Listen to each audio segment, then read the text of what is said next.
The sound ricocheted off marble walls like a gunshot.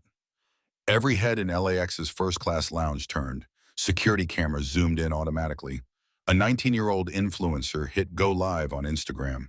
None of them knew they were witnessing the beginning of Karen Mitchell's professional suicide. Tuesday afternoon, 3:47 p.m. Terminal 3 hummed with the usual pre-flight chaos, but the premium lounge maintained its bubble of manufactured calm. Leather chairs, muted jazz, the soft clink of crystal glasses.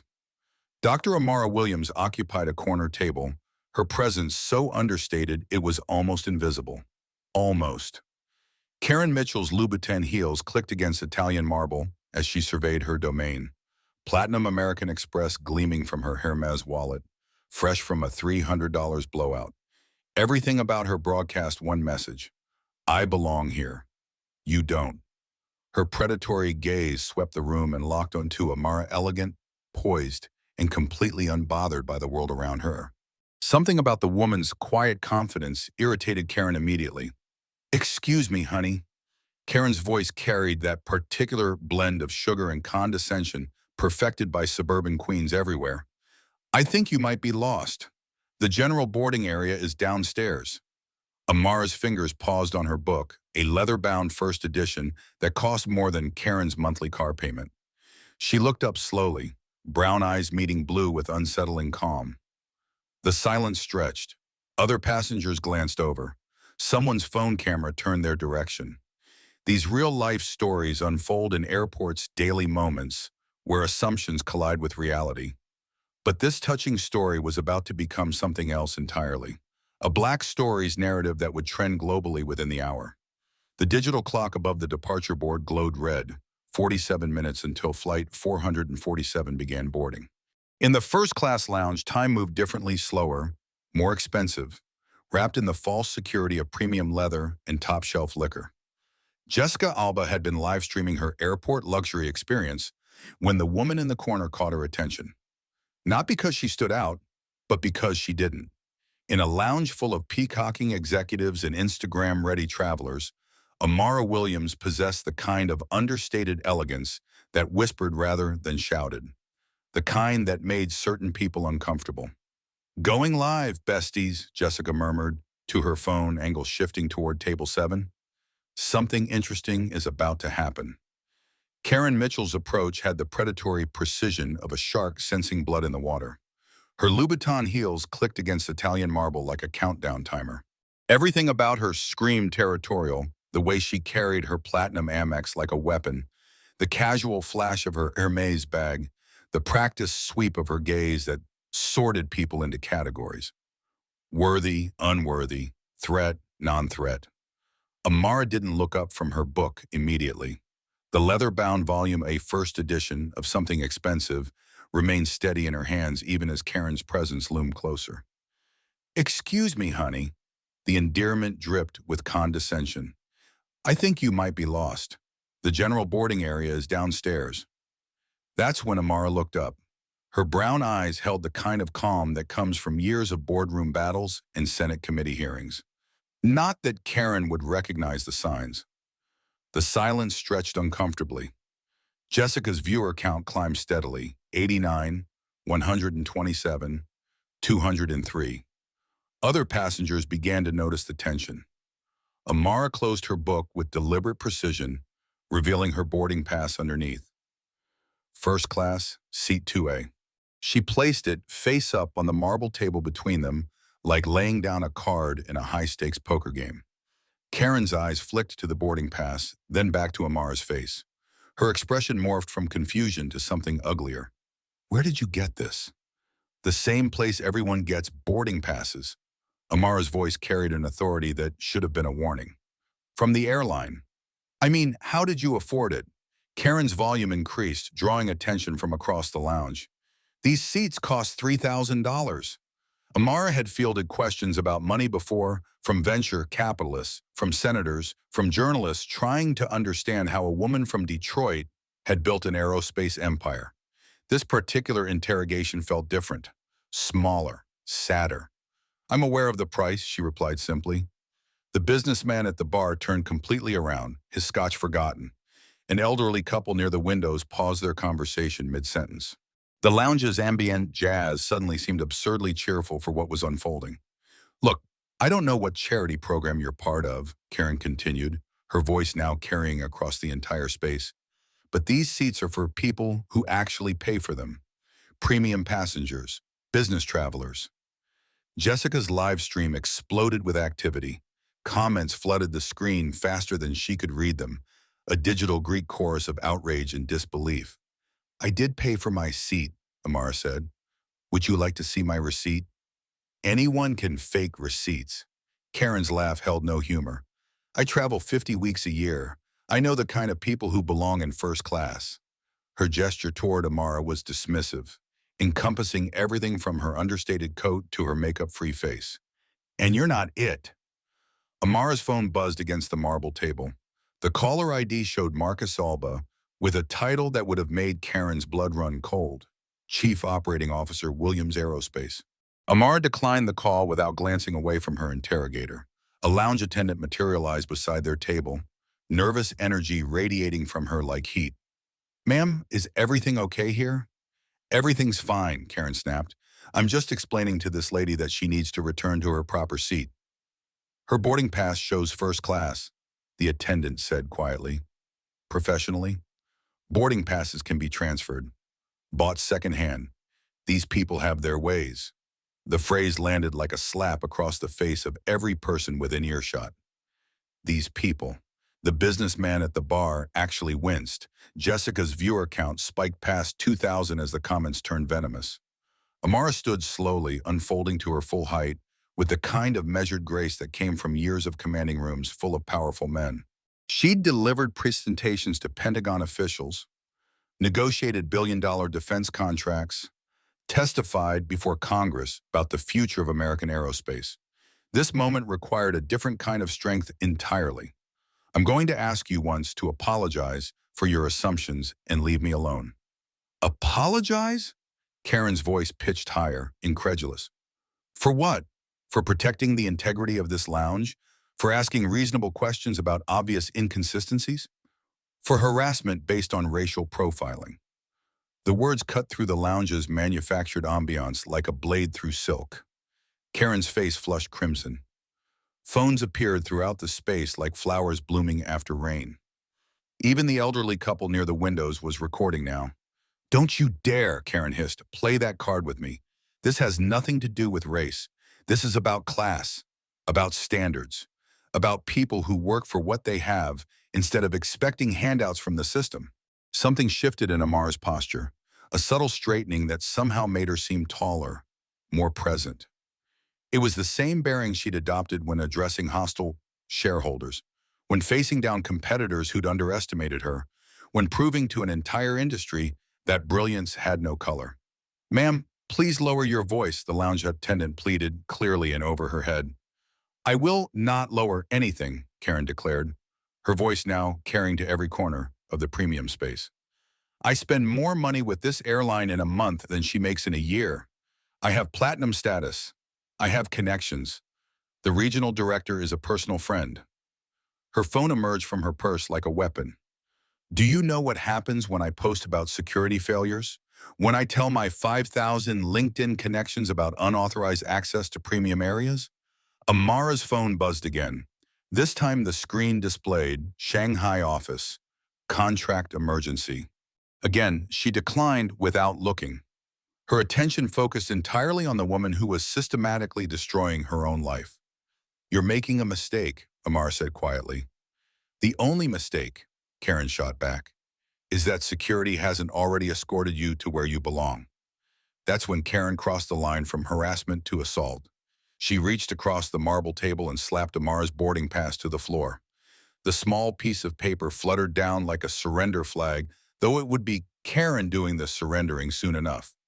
Pick it up, Karen commanded. Amara looked down at her boarding pass, then back up at Karen with those unnervingly calm brown eyes. No. I said pick it up. And I said no. The lounge fell completely silent. Even the background jazz had somehow stopped playing. Jessica's live stream hit 5,000 viewers. The comments a blur of capital letters and fire emojis. Every phone in the room was pointed in their direction. The slap, when it came, echoed off marble and glass like a gunshot. Amara's head turned slightly with the impact, but she didn't stumble, didn't cry out, didn't even raise her hand to the red mark blooming across her dark skin. She simply turned back to face Karen with that same unnerving calm. "Jessica," she said, her voice carrying clearly across the silent lounge, "could you please call airport security?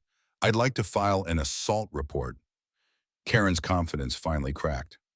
"Wait, that was just, you were being difficult."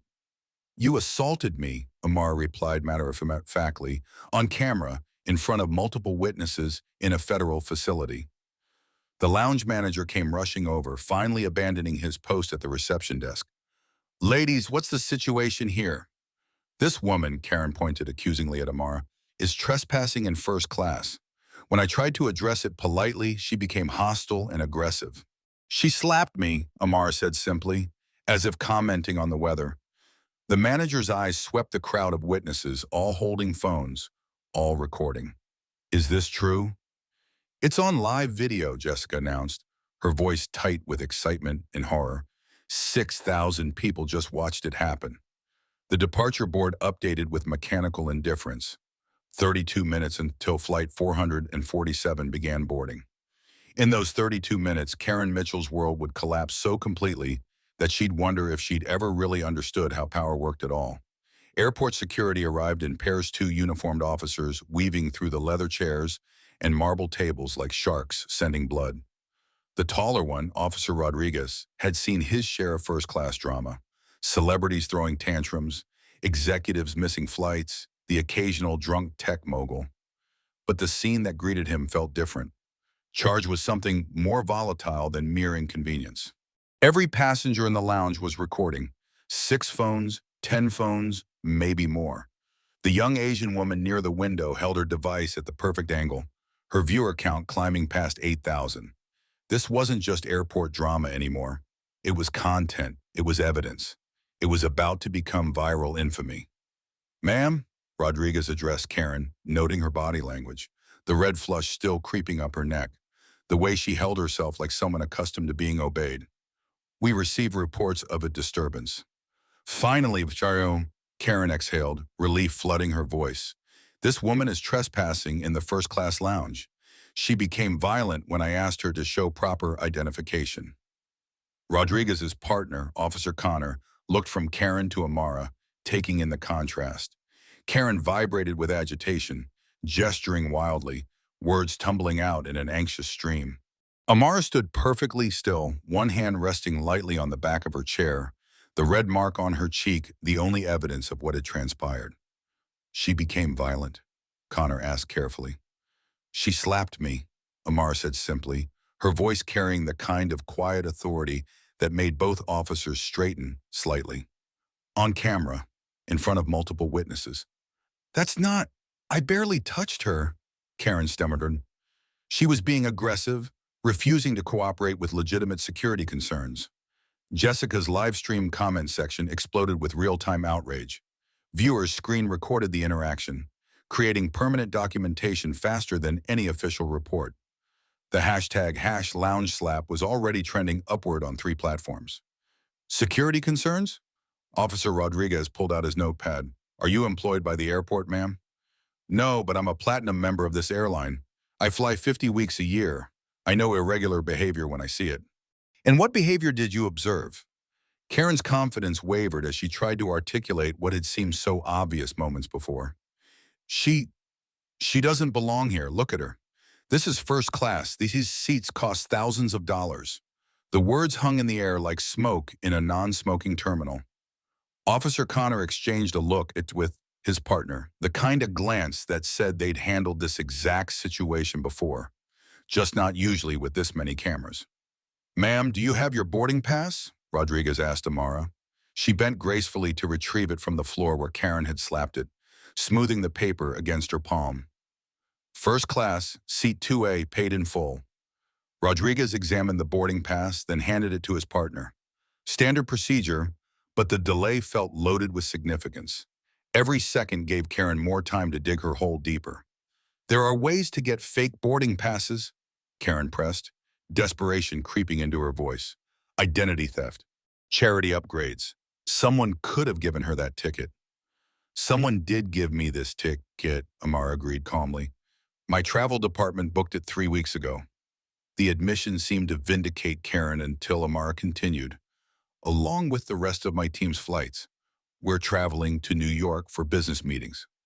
What kind of business? Officer Connor asked, though something in his tone suggested he was beginning to suspect this wasn't a simple trespassing case. Before Amara could answer, Karen interjected. Probably some diversity conference. Or maybe she works for one of those nonprofits that gets handout tickets from corporations. The businessman at the bar, a silver-haired man in an expensive suit, actually winced at Karen's words. He'd been recording since the confrontation began, but now he stepped closer, his face troubled. Ma'am, he addressed Karen directly, I think you should stop talking. Excuse me? Karen whirled to face him. Who are you to tell me anything? Someone who recognizes a career-ending mistake when I see one, he replied grimly. Karen's phone buzzed with an incoming call. The screen showed David Mitchell, CEO, her husband, her business partner, the father of her children and co-founder of their marketing company. She declined the call. It buzzed again immediately. This time the caller ID read, emergency line. Again, she declined.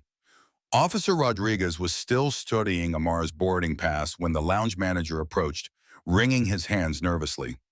Officers, I need to inform you we've been receiving calls from corporate headquarters about this incident. What kind of calls? Connor asked. Instructions to provide full cooperation with. He glanced at his notes. Dr. Williams and her security team. Karen's face went pale. Security team? Dr. Williams? Rodriguez looked up from the boarding pass. Not Miss? Dr. Amara Williams, the manager confirmed, reading directly from his phone. My supervisor was very specific about the title. Something cold settled in Karen's private stomach.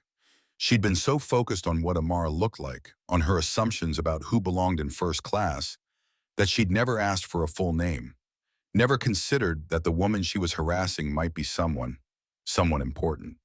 What kind of doctor? Officer Connor asked. The kind, Amara said quietly, who builds things that fly. Karen's phone rang again. This time she answered it without looking at the caller ID. Karen, what the hell is going on? David's voice was sharp with panic, loud enough for everyone nearby to hear. I'm getting calls from reporters asking about a viral video. Something about you assaulting someone at the airport. I didn't assault anyone, Karen hissed, turning away from the crowd. This is being blown out of proportion. Blown out of proportion? Karen, do you know who you're dealing with? Some woman who probably got her ticket through affirmative action or… Karen, stop talking. Right now, do not say another word. But Karen was past the point of strategic silence. Fear had taken over, driving her to double down rather than retreat. David, you don't understand. This woman is trying to make me look like a racist when I was just… Dr. Amara Williams, David's voice cut through her explanation like a blade, is the CEO of Williams Aerospace Dynamics. The words hit Karen like a physical blow. Williams Aerospace. The name swam through her memory, connecting to half-remembered conversations, business proposals, the $50 million contract her company had been chasing for months. The contract they were supposed to finalize next week. The contract that would triple their annual revenue and secure their company's future for the next decade. That's not possible, Karen whispered. $14 billion in active government contracts, David continued, his voice hollow with growing horror. $28 billion in annual revenue. She was supposed to meet with our team next Tuesday for the final presentation. Karen's legs nearly gave out. She grabbed the back of a nearby chair, her manicured fingers white-knuckled against the leather. Was supposed to, she repeated numbly. The contract is dead, Karen. 3 minutes ago, their legal team sent termination papers. We're being sued for assault, discrimination, and breach of the morality clause. The lounge had gone completely silent except for the soft whir of phones recording every word. Jessica's live stream had hit 15,000 viewers. The businessman who tried to warn Karen was shaking his head sadly. Even the elderly couple near the windows looked horrified. Officer Rodriguez cleared his throat. Ma'am, I'm going to need you to step outside the lounge area. We have some paperwork to complete. This is a mistake, Karen said, but her voice had lost all its earlier conviction. I was protecting. I was just trying to. You were trying to humiliate someone based on the color of her skin, Amara said quietly, in front of cameras, in a federal facility, while she was traveling on business that would have benefited your company. Karen's phone rang again. The caller ID showed Sarah Alba, reporter Business Insider. Then another call, TMZ News Desk. Then another, local channel 7 News. She declined them all, but they kept coming. Dr. Williams, Officer Connor addressed Amara respectfully, would you like to press charges? Amara looked at Karen for a long moment, studied the woman who'd gone from aggressive confidence to trembling shock in the span of 10 minutes. Considered the ripple effects that would spread from this moment through Karen's family, her employees, her industry. I'll make my decision after consulting with my legal team, she said finally. Karen's phone buzzed with a text from David. Pack your bags when you get home. The board is meeting an emergency session. I can't protect you from this. Outside the lounge windows, Flight 447's boarding announcement echoed through the terminal. Amara Williams would make her flight to New York. Karen Mitchell's journey was taking her somewhere else entirely, toward unemployment, public disgrace, and the hard lesson that assumptions can destroy everything you've worked to build. The viral video was already being shared across continents, turning a moment of casual racism into a global conversation about power, privilege, and the dangerous game of judging books by their covers. The aftermath of David's phone call settled over the first-class lounge like fallout from a detonation. Karen stood frozen, her designer handbag clutched against her chest like armor that had already failed to protect her. The silence stretched until even the ambient airport noise seemed to fade away. Officer Rodriguez was writing in his notepad when 3 men in dark suits appeared at the lounge entrance. They moved with the kind of coordinated precision that made everyone automatically step aside. Not security guards, something else, something that spoke of government clearances and 7-figure salaries. The lead man approached Officer Connor directly. I'm Director Alba, LAX Operations. I understand we have a situation involving Dr. Williams. Yes, sir, Connor replied, straightening instinctively. Alleged assault, discrimination complaint, multiple witnesses. Director Alba's eyes found Amara across the lounge. His relief was visible. Dr. Williams, my sincere apologies for this incident. Are you injured? I'm fine, Director Alba. Amara's response was calm, but Karen caught something in her tone, the way she said his title, like someone accustomed to being addressed by titles herself. Who are you people? Karen's voice cracked slightly. What's happening here? Director Alba looked at her with the expression of someone discovering gum on their shoe. Ma'am, Dr. Williams holds Department of Defense Clearance Level 7. When incidents involving her safety occur in federal facilities, we respond accordingly. The words hit Karen like individual slaps. Department of Defense, Clearance Level 7, Federal Facilities. Each phrase adding weight to her growing understanding of how catastrophically wrong she'd been. Jessica's live stream had exploded past 20,000 viewers. The comments were a blur of fire emojis, shocked faces, and increasingly creative descriptions of Karen's impending downfall. Screenshots were already circulating on Twitter, TikTok, Instagram, a digital wildfire that would burn for weeks. I need to see some identification, Officer Rodriguez said to Amara, following protocol despite the obvious shift in authority dynamics. Amara reached into her coat pocket and withdrew a leather wallet. Not the bulky kind carried by most travelers, but something sleek, expensive, minimal. She extracted a driver's license and handed it over. Rodriguez read aloud, Dr. Amara Elizabeth Williams, Detroit, Michigan. He paused, looking up. The address shows a corporate suite. My primary residence is handled through my security team, Amara explained simply. Security team, Karen whispered. Director Alba answered instead. Dr. Williams' company maintains active contracts with the Pentagon, NASA, and the Department of Homeland Security. Personal security is a standard requirement. Karen's phone continued buzzing with the incoming calls. She'd stopped looking at the caller ID, but the volume was increasing exponentially. Local news, national news, bloggers, industry publications, the story was spreading faster than she could comprehend. The businessman who tried to warn her earlier approached slowly. Dr. Williams, I'm James Morrison, Morrison Defense Consulting. I've followed your work for years. The Phoenix Project was revolutionary. Thank you, Amar replied graciously. Your analysis of our propulsion systems was quite insightful. Karen watched this exchange with growing horror. These weren't just random travelers. They were people from Amara's world, a world of defense contracts and revolutionary projects and Pentagon meetings. A world Karen had never imagined existed beyond the pages of business magazines. Ma'am, Officer Connor addressed Karen, I need to ask you some questions about the incident. But Karen wasn't listening. She was Googling frantically on her phone, her manicured fingers shaking as she typed, Williams Aerospace CEO. The search results loaded like a digital avalanche. Forbes, Dr. Amara Williams named CEO of Year for Defense Innovation. Business Week, how a Detroit engineer built a $14 billion aerospace empire. Defense News, Williams Aerospace wins largest Pentagon contract in company history. CNN, the woman revolutionizing American air defense images filled her screen. Amara in a Navy blazer shaking hands with the Secretary of Defense. Amara at a podium addressing a room full of uniformed officials. Amara cutting a ribbon at a manufacturing facility with Williams Aerospace Dynamics emblazoned across the building. The woman she'd assumed was trespassing in first class was featured on the covers of Time magazine, Industry Week, and Scientific American. This can't be real, Karen murmured, scrolling through article after article. This can't be happening. But it was happening, and it was being documented by thousands of viewers who were screen recording, downloading, and sharing every moment across every platform imaginable.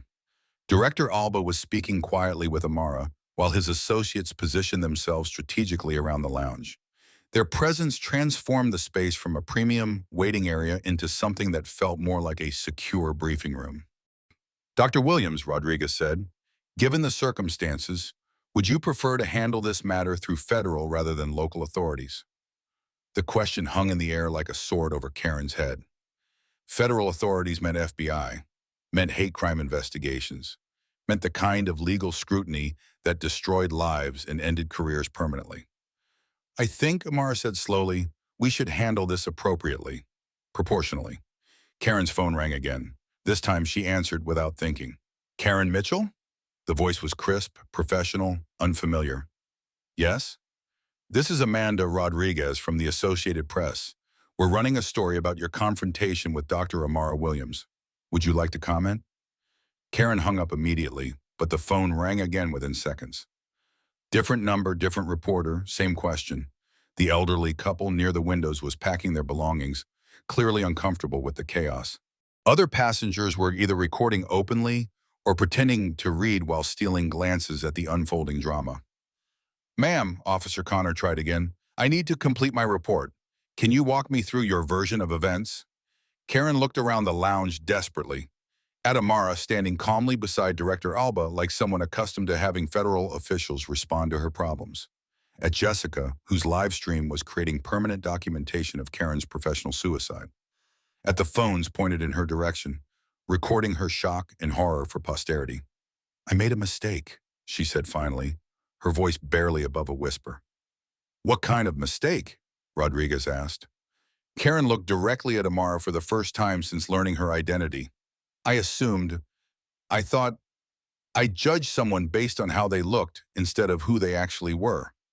The admission felt like signing her own death warrant, but denial was no longer possible. The evidence was overwhelming, the audience was global, and the consequences were already cascading through her life like dominoes falling in sequence. Dr. Williams, Director Alba said, your flight boards in 15 minutes. Would you like us to escort you to the gate? That won't be necessary, Amara replied, but I would like to speak with Miss Mitchell privately before I leave. Every head in the lounge turned. Karen felt her stomach drop to somewhere around her ankles. Privately? Just for a moment. Director Alba looked skeptical but nodded. We'll maintain visual contact. The federal officials stepped back slightly, creating a bubble of relative privacy while keeping Amara within their sight lines. Jessica adjusted her phone angle to capture whatever was about to happen. Amara walked slowly toward Karen, each step measured and deliberate. When she reached speaking distance, she stopped and looked directly into Karen's eyes. "You destroyed your company's future," Amara said quietly, "because you couldn't imagine that a black woman might belong in first class." Karen opened her mouth to respond, but no words came. "The contract you lost was worth $50 million over 3 years. Your company employs 127 people. Your assumptions just cost all of them their jobs." The weight of that reality settled over Karen like a lead blanket. Not just her career, everyone's careers, her assistant, the junior executives, the graphic designers and account managers and administrative staff who had nothing to do with her prejudices but would suffer the consequences anyway. "I didn't know," Karen whispered. "You didn't want to know," Amara corrected. "You made your decision about me in the first 10 seconds. Everything after that was just justification." Flight 447's boarding announcement echoed through the terminal again. Final call for first-class passengers. "Dr. Williams," Director Alba called softly, "it's time." Amara nodded, then looked back at Karen one final time. "I hope you learned something from this. But more importantly, I hope your employees find better opportunities than working for someone who judges people by their skin color." She turned and walked toward the lounge exit, her federal escort falling into step around her. At the doorway, she paused and looked back at Jessica, who was still live streaming to her rapidly growing audience. "Thank you for documenting this," Amara said. "Accountability matters." Then she was gone, leaving Karen alone with the wreckage of her assumptions and the 25,000 people who had watched her destroy everything she'd worked to build. The viral video would eventually reach 12 million views across all platforms, spawning think pieces, academic discussions, and corporate training seminars about unconscious bias. But for Karen Mitchell, those numbers were just statistics.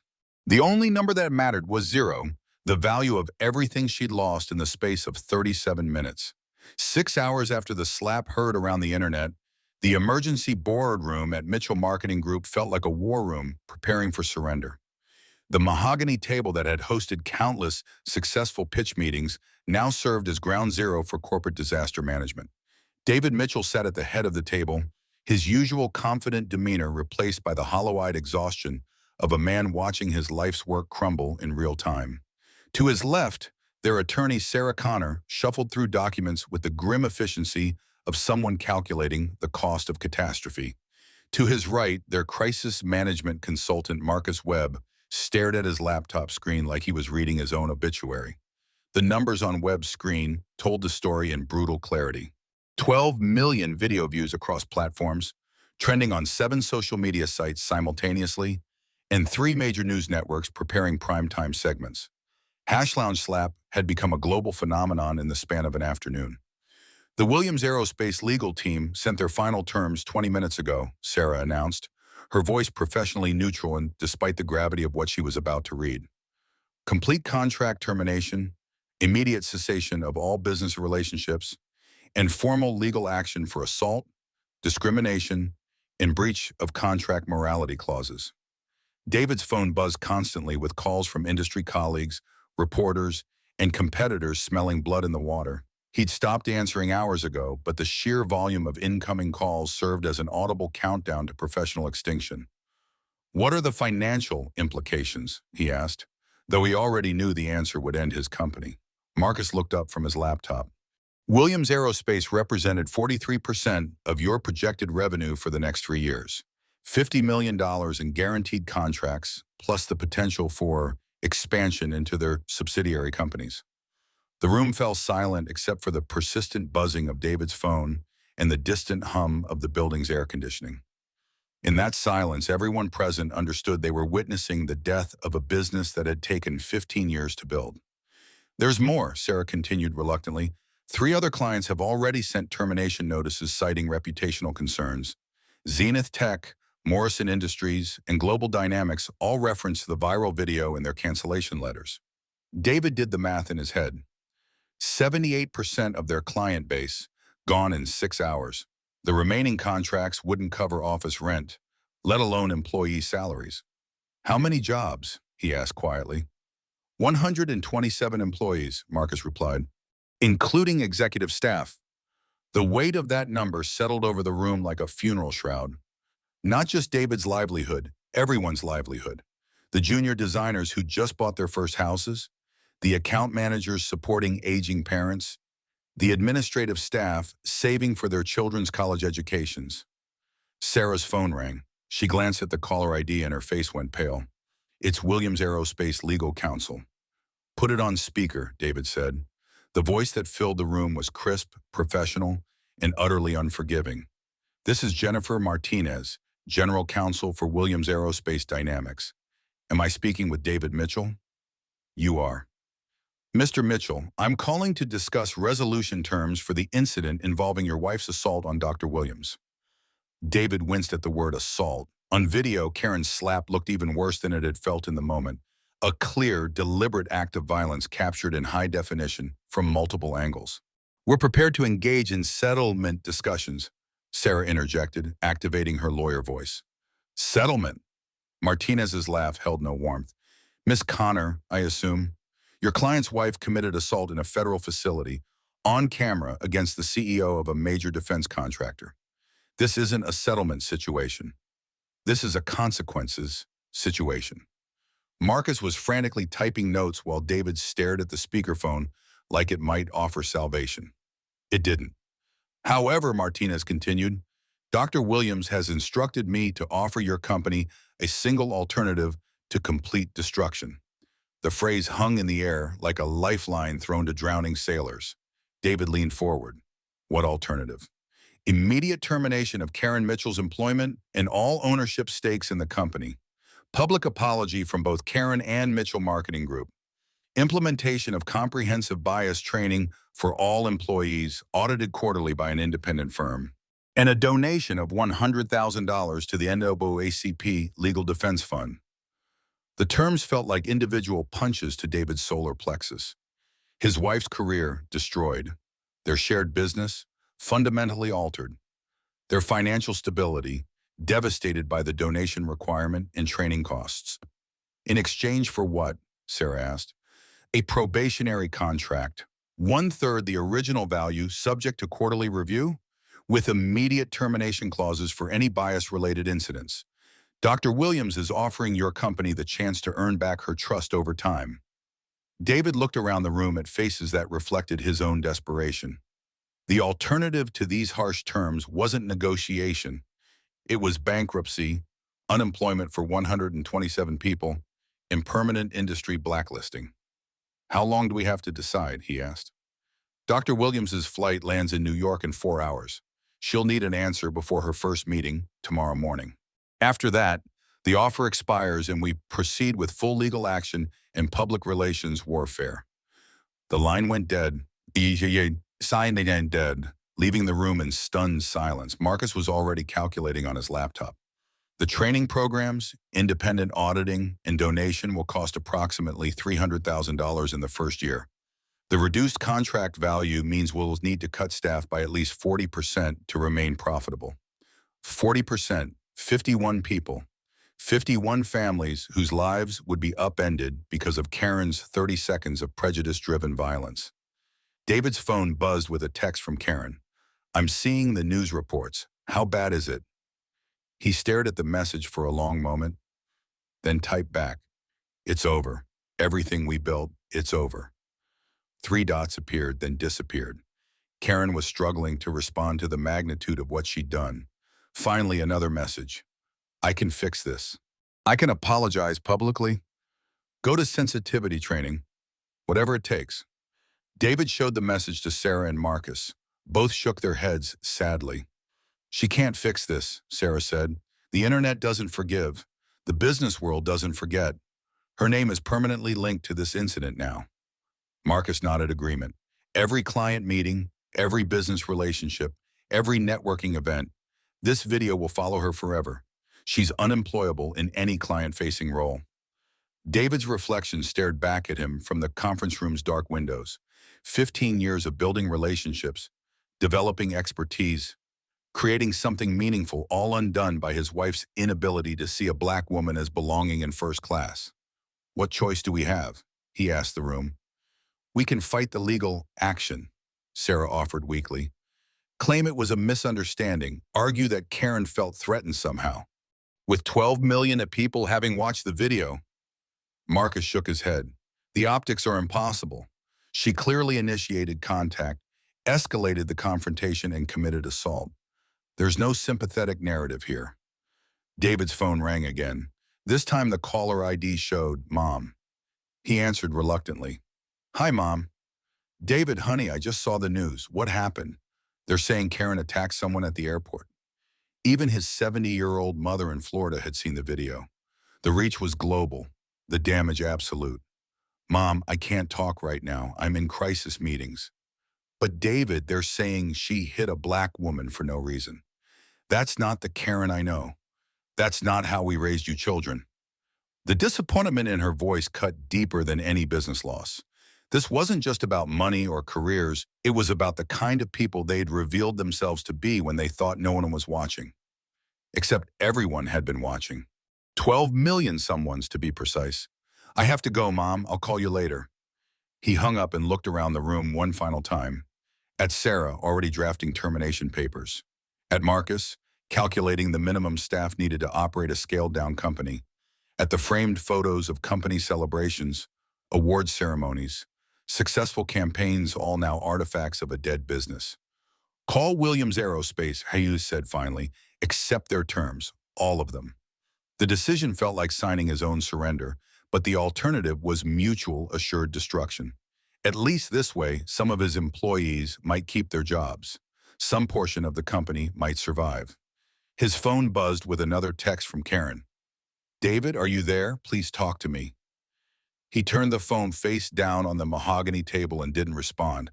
There would be time for personal recriminations later.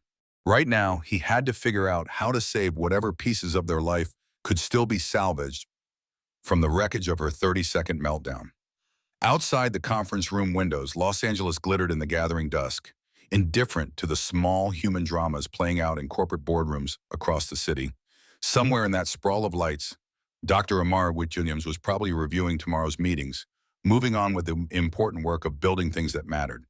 Here in the ruins of Mitchell Marketing Group, David Mitchell was learning the hardest lesson in business, that everything you build can be destroyed by someone else's worst impulses, and there's not always a way back from the bottom. 3 weeks after the slap that destroyed her world, Karen Mitchell sat in her empty office, boxing up 15 years of career mementos. The framed awards, client thank you letters, and photos from company retreats felt like artifacts from someone else's life. A successful marketing executive who'd existed before 12 million people watched her commit professional suicide. The termination had been swift and absolute. David had delivered the news himself, standing in their kitchen at 6 a.m. with legal documents and the hollow expression of a man who'd chosen survival over loyalty. The company she'd helped build, the marriage she'd thought was unshakable, the reputation she'd spent decades crafting, all collateral damage from 30 seconds of prejudice-fueled rage. Her phone buzzed constantly with interview requests from journalists, documentary filmmakers, and academic researchers studying viral racism incidents. She'd stopped answering unknown numbers after the first 100 calls. The story had taken on a life of its own, spawning think pieces in major publications, case studies in business schools, and endless social media discourse about unconscious bias and consequences.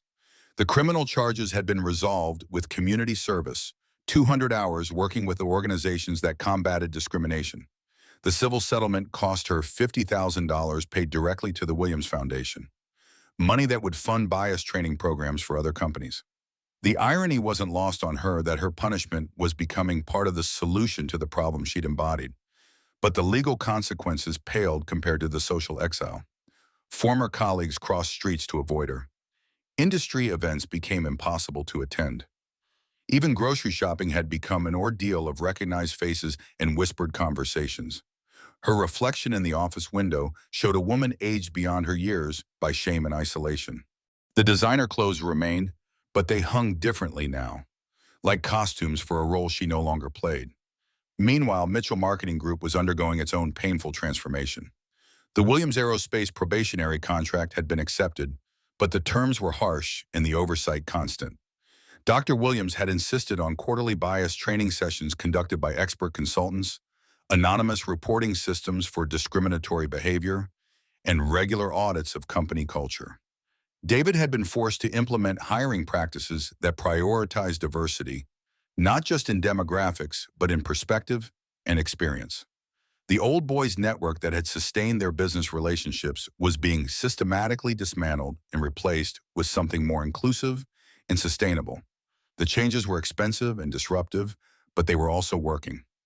Employee satisfaction surveys showed increased engagement across all demographic groups.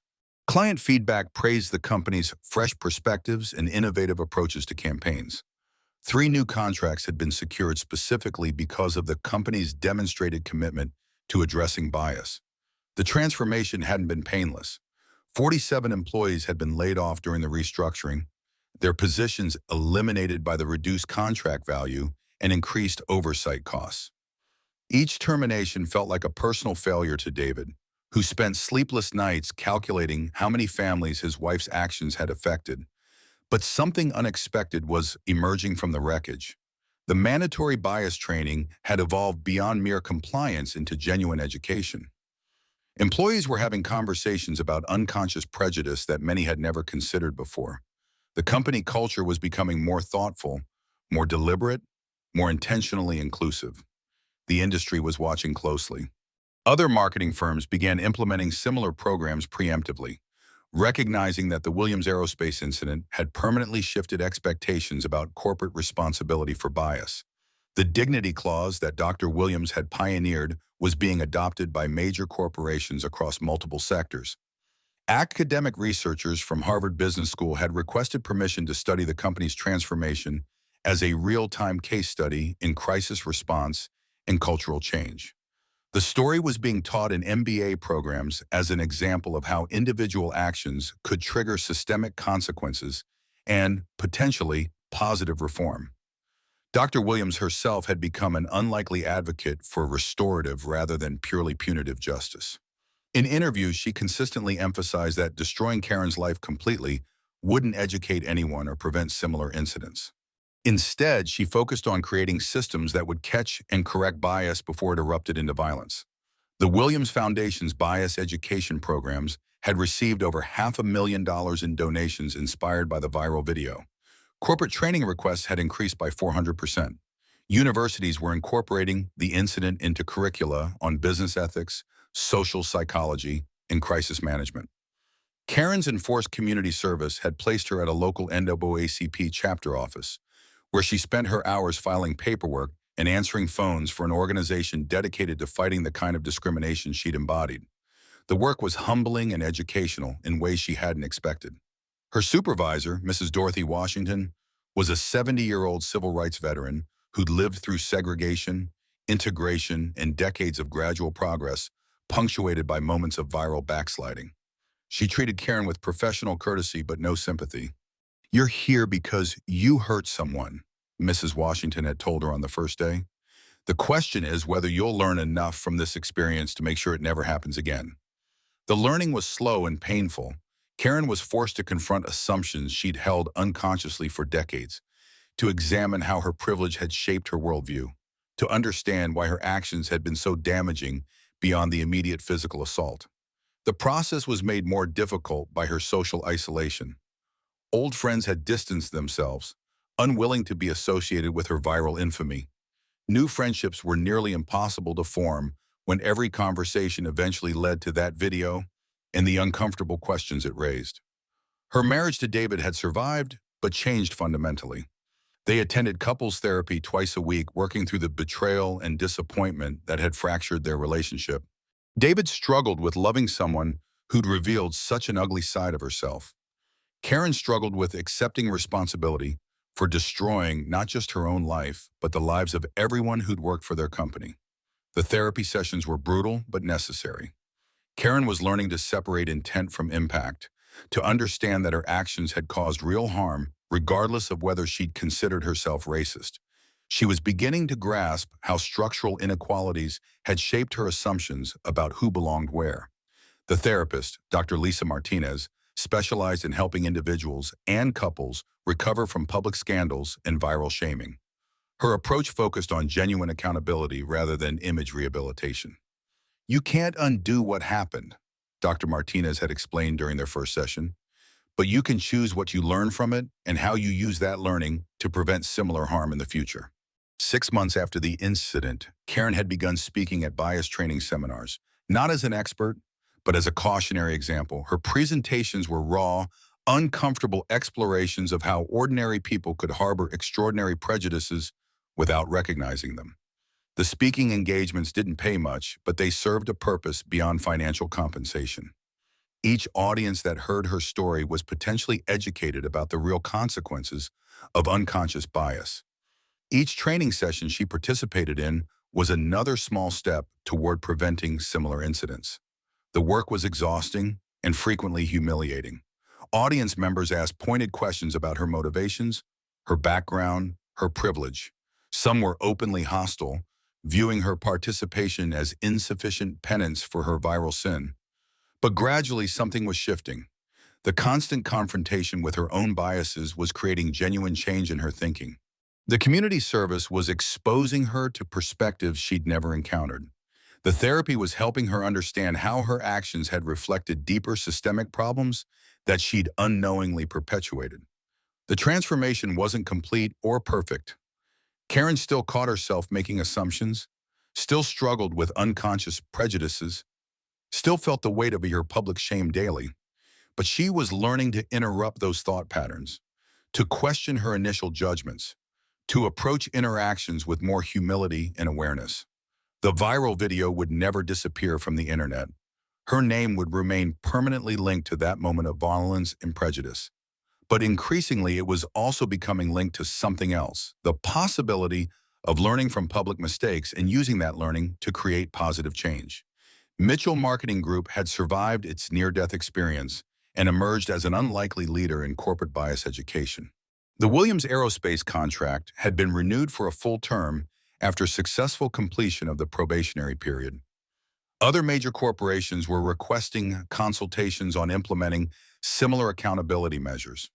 The transformation wasn't just corporate policy, it was cultural evolution, triggered by one moment of viral visibility that had forced everyone involved to confront uncomfortable truths about bias, privilege, and power. 2 years later, Dr. Amara Williams stood before a packed auditorium at Stanford University, delivering the keynote address for their annual Business Ethics Summit. The audience of MBA students, corporate executives, and academic researchers hung on every word as she reflected on the incident that had made her an unlikely symbol of quiet strength in the face of prejudice. The most powerful response to hatred, she said, her voice carrying clearly through the massive hall, isn't matching their energy.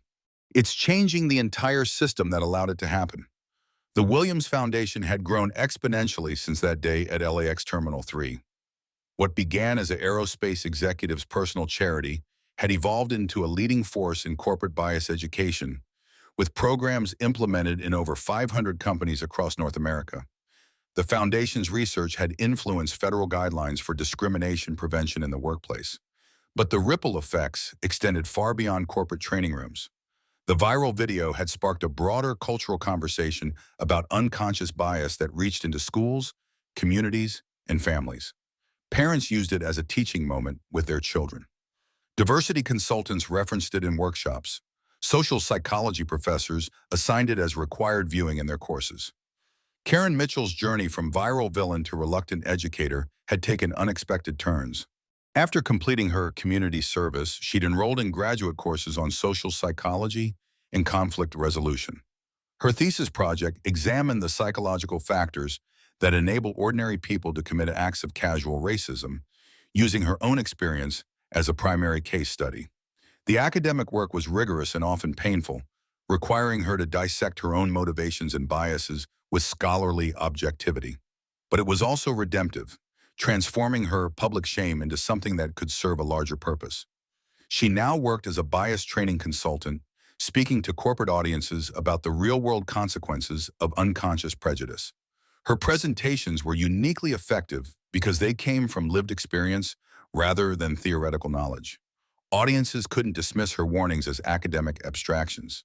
They'd all seen the video of what happened when assumptions went unchecked. The work didn't erase her viral infamy, but it gave her a path toward making amends. Each training session represented dozens of employees who might now think twice before making the same assumptions she'd made. Each corporate policy changed because of her story potentially prevented similar incidents from occurring. Mitchell Marketing Group had not just survived, but thrived under its new culture of intentional inclusion. The company had won 3 major industry awards for innovative campaigns that authentically represented diverse perspectives.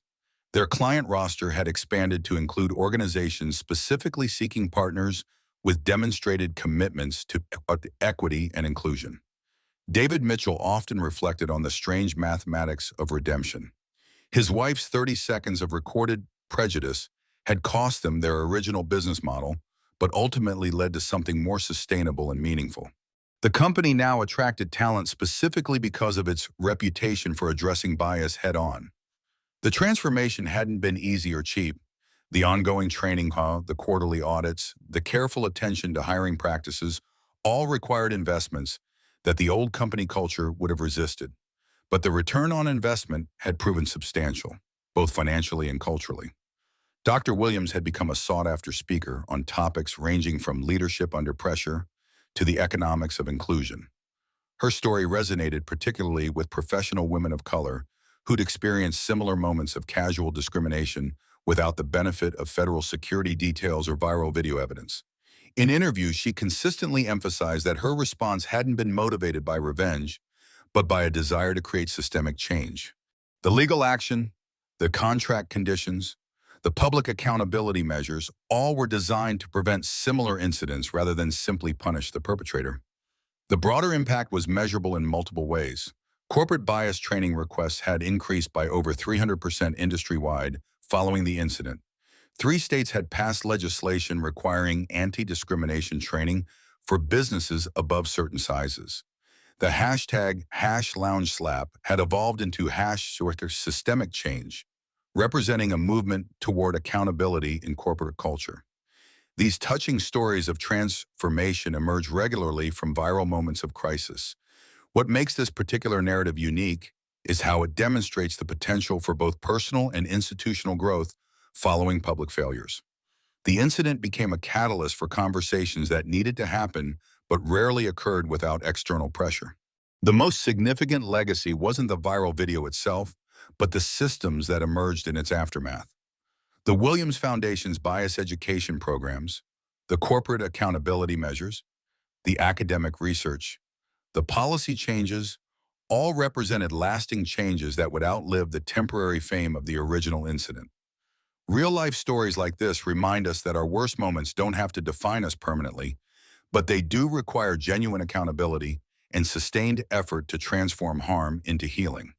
Black stories of resilience and grace under pressure continue to teach broader society about the possibility of responding to hatred with systematic change rather than individual revenge. Life stories that achieve viral status carry special responsibilities. They become teaching tools, cautionary tales, and opportunities for collective growth.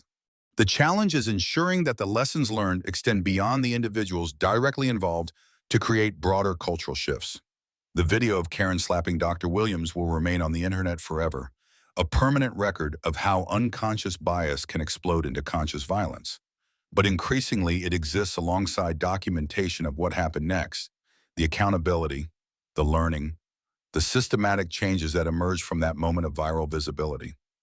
The most important question isn't whether you have ever witnessed or experienced similar discrimination. It's what you're willing to do about it when you see it happening. Share this story to spark conversations about unconscious bias in your community. Support bias training initiatives in your workplace.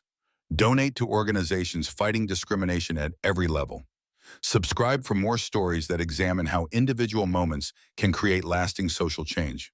Comment below with your own experiences of bias or transformation.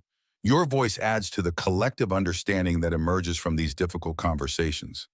Sometimes the most powerful response to hate isn't matching their energy. It's changing the entire system that allowed it to happen. The question is, what systems in your own life need changing?